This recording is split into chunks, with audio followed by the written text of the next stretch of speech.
Kartelan klikatu eta filma hasi da. Sirena bat entzuten da eta gelan irakasle bat mahaia gotzen ikasleak isilaratzeko. Kanezko urrezko maskorraren ikurra. Ikasleak irakasleari galderak egiten. Entre le mur.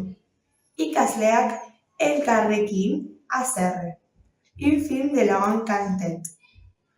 Ikasleak patioan. Librement adapté du roman de François Vegadeux. Irakasleak irakasle gelan eztabaidatzen. Entre le mur. Nairen sasoikoak dira ikasleak.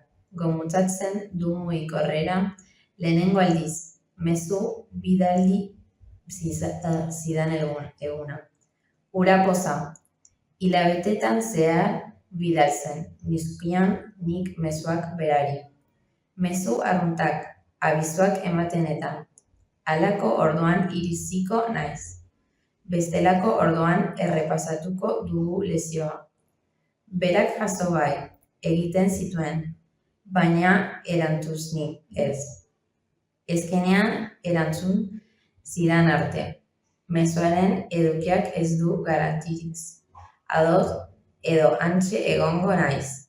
Ezaldien antzezkoa zen. Baina mezua jasote bera benetan importantea izan zen niretzat. Irailaren 2 gaixotu zen gure aita. Guzaroak zinera joan ziren azken aldia izan zen hura. Atzetik irten baino lehen argazkia atera ginen.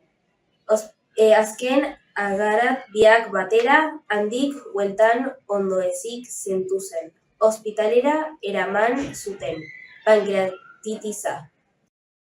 Egun pare bat plantan, gero arreta intentsiboko unitatera.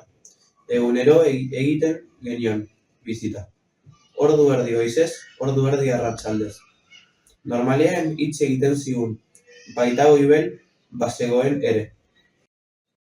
Eginiko bizitetako batean aitak zioen bere bizitzau errepaso egin ziola eta gauza batekin zegoela pozik eta gauza batekin damu. Pozik zegoen itsasoan egin zituen urte luzeetan ez zuelako zigonik galdu. Ez zitzazion inori denak itzulartzi zituen etxea Mariak marea.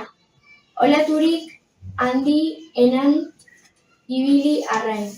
Damu zuen gauza bakarra bere aitari lepok heldu ziola behin.